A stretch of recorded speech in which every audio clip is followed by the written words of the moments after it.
it's been really good. All the quarterbacks keep making progress. Alex Ross had a nice scrimmage the other day. Blake Bell has looked good at tight end. He really has. He scored a touchdown in one of our team of deals and got great hands. And he got a little dinged at practice today, but he's checked out okay. So far that looks okay. But what else? Jordan Smallwood continues to look good. Who's standing out on defense for you? They're all doing a nice job, but it's too many. I can't go through everybody, but How about your corner safeties? Anybody standing out to you there? they're all doing good. I can't say. Ahmad Thomas made a special play the other day, last Saturday. He and Atari continue to really look good. Stan Vaughn and Dakota Thomas are kind of playing, the best out there at corner. But Cortez is still in that mix very strongly. Hey, Bob, we've heard great times for guys like Walker and Tapper and some of those guys. Is this team going to have great overall speed, especially when you get Mixon and Quicken and guys like that? It should. Those guys all can go. We've got a great speed up front there. When you look at Gino, you look at Eric Stryker, Tapper, Walker. Those guys can move. Even Jordan, can move for a 330-pound guy. And so everyone in the back end can run, so it should. Yes, and those guys on offense have exceptional speed coming in to go with Sterling and some of those other guys. How are you doing with just numbers? I mean, is this typical of a spring for you? Are you a little bit down more than you'd like, or no, in terms of just having enough guys to put out there? No, that's just what we usually see. Again, we are, because of Title IX and gender equity, we're only allowed 105 or 115 in the fall on our roster. So when all those seniors leave and our freshmen aren't in yet, we're at the same numbers we are almost every year. Now, but it's a struggle. I mean, every year at this time. It always is when especially you got some guys that came into the spring not participating, and you can only have so many walk-ons. So it's about what we usually are. Our numbers are actually fairly good, probably better than half of the years we've been here. Is there anything that NCAA can let you do to make that easier on teams? More walk-ons or? I don't think so. I mean, the gender equity is what it is, and I'm not knocking it. I'm all for it. I'm all for our women's sports and equal participation, that kind of thing. So, we do our best to keep getting walk-ons, and we actually have a really strong pool of them coming in this fall. Maybe one of our better years when we look at the walk-ons we have coming. Does the early entry help that? The guys helps a little bit, yeah. We get every guy that counts is a little bit. Yeah, we got a couple of junior college guys in, and then you get a couple freshmen that they help. I understand this will go into the fall, but how have those two backup quarterbacks looked, and have they progressed great during the spring? Yeah, they're doing a nice job. They still have a ways to go. Naturally, that's why we're out there every day simulating games, moving the football, getting them game-type snaps. But they've got all the physical tools. It's just continuing to get them snaps. We're pretty deep into the spring. How's the Cody Thomas baseball thing? Has that worked out pretty well? It has. Balance it? It hasn't been an issue for us. Coach Heupel's, figuring out the times to meet with them, and he's been at every practice. I hope it hasn't hurt him much in baseball, but it probably has held him back a little bit there. He's probably not maybe where Coach Pete would want him to be, but he's doing the best he can. The ruling came out after we talked to you last week. You got any reaction to the Northwestern Union ruling? I had a big deal today on one of the channels. Just it's hard to tell until they have what the specifics and the parameters are around it. I would say that I'm all for whatever things we can do to enhance all of the student athletes' experience, and not just football.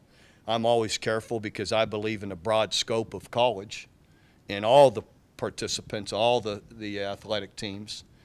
And as soon as you make it better and do something for one, well, someone else is probably going to pay the price for it, and all of a sudden be careful this group got it a lot better and this group doesn't have it anymore, or doesn't even have participation anymore. This sport may go away and that sport may go away, and that's what would be, you would, that would, I don't, in my heart, I don't believe that would be a good thing. But, and I don't know that would happen. I'm just saying until they have more specifics, I don't know what you say about it, you know?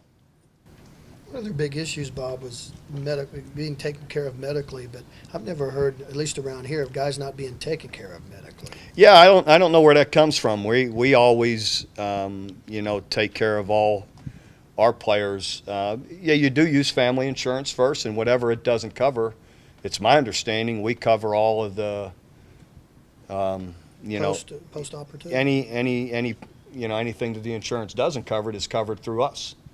That's how I've always understood it. So I don't know that it's ever been that we have ever had an athlete that's had to pay, you know, for an injury they sustained while participating. So I don't, you know, that has always been the case. I have always renewed scholarships, you know, I've never removed a guy for any reason other than he's removed himself or, you know, habitual team policy, breaking team rules. But anyway, so I don't know. Again, you know, if they want to put that down on paper, I'd be all for it. I don't, just because we're already doing those things, you know. So some of those things would be great, you know. And again, I don't think, I know I wouldn't, or I don't believe our people would have an issue with that, in that because we're already providing insurance and renewing scholarships and doing all those things anyway.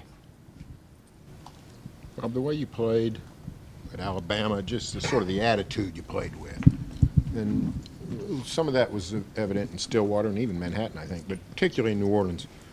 So where'd that sort of confidence and attitude come from? Is that something that built throughout the year? And how do you keep that and sustain that? That's what I was going to say. I believe it. You know, I don't think you can just all of a sudden. You earn that. So we earned it through the last 4 games of the year, in particular on the road to Manhattan, on the road to Stillwater, and then coming into the bowl game. The way we prepared and worked, I felt that the guys felt, you know, that they had earned the right to carry that kind of confidence and to play that way. And so I think you have a chance to carry that from after, you know, that game, you know, the way, you know, so many of these guys are back, that they're projecting that confidence and leadership through the way they went through winter and what they're doing now, that it has a chance to carry through the summer, to have a great summer and to build for next year. So, you know, it should anyway. I know you always want to limit distractions, but I'm sure you sense how much excitement there is around the program. Is that part of the opening practice for the students that you're doing? No, I think it's more. I mean, maybe, but it's just giving them more opportunity to participate with our students that are athletes out here and be around them after practice, witness it. In fact, we had said that since we're letting all of them in, you guys are welcome to come. And it's just giving them, you know, an opportunity to be around the players a little bit more, and being that our guys are students too, you know. Do we have to paint our faces or anything? No, I don't. They don't have to either, though. No, So just check in with me. yeah, So you're inviting us to practice. Gundy invited us to a scrimmage yesterday. Really? Has somebody invaded the bodies of our football coaches? Is that what's No, been going no, on? not at all. I just, you know, it isn't gonna. Like I said, we're opening it to. I don't know how many will be there. Maybe there'll be 10. Maybe there'll be 1,000. But in the end, if they're all going to be there reporting and saying what they're seeing, you guys might as well be. You following the Final Four, and did you know your former Iowa quarterback's son's on the Wisconsin team, Zach Bohannon? Any aware of that at all? I thought he had Zach No, had he's graduated. He's still still there. on the team. Yeah, Gordy's son Zach. I followed him early, and I'm happy for him, proud for him. Gordy was, of course, a great friend and our Rose Bowl quarterback and Big Ten champion. Also, you know, Barry Alvarez is a very close friend of mine and one of my former coaches at Iowa. So I called him the other day to congratulate him, and he couldn't even remember where he was. You know, just trying to. They've been moving around so much. So, I love watching it here, like everybody here. You know, once it gets down to about 16, it's when I start paying attention. Back on signing day, I remember you guys were pretty excited about Dimitri Flowers. You thought had a real bright future here in terms of trade. I guess Miller was the name that kept coming up in comparison. Is that panning out pretty well? Very much so. We're elated about Dimitri every day. Made another big play out there today. very natural, very good athlete, has the size, very similar to Trey. If he had the same number on and grew some dredge and you look from the back, you'd think it was him, and the way he plays. So we're elated about him. So this is a guy, when you combine his ability with the fact that he's here a little early, you figure on Oh, getting definitely. him going next fall. No question. Yeah, and he's shown every indication that he'll be ready for it. When And you- by the way, Tom Izzo too is the first guy I heard from after the Oregon so-called we didn't recover the onside kick. First guy that calls me out of the blue, and I've never talked to him, is and blankety blank bleep bleep bleep was Tom Izzo. So I've been a huge fan of his just watching him, but of course after that I'm all for him.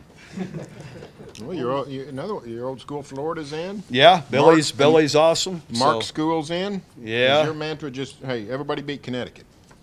I guess got any I Connecticut like all ties? those guys. I don't have any Connecticut ties, but I understand their coach is a wonderful guy. Was here, was where up in Oklahoma City before. So anyway, every man will be fighting it out. What was the play that Dimitri made today? It's made a nice catch on a short yardage, covered well over the top of his head, kind of a dive and catch. So. I know, it was a loss when you lost Trey, and you spoke about that after the season, but I was wondering if you could talk about kind of how Aaron Ripkowski stepped up after he went down. He was huge. Aaron's last 3 games, you watch him K-State, and there's a short yardage play that everybody saw. You watch him Oklahoma State and Alabama, those 3 games really played outstanding football. At tight end, blocking, being physical, right assignments, all of that. He was a big, and when we put him in the backfield at fullback, he was excellent. So he is, he played in a great way down the stretch. Was always one of the guys mentioned it, player of the game, or that really had a winning grade. Was there a lot more on his shoulders after he went down? Was that, was Oh, he carrying definitely. quite well? Everybody was, all right, now you're in this position, and, yeah, there was.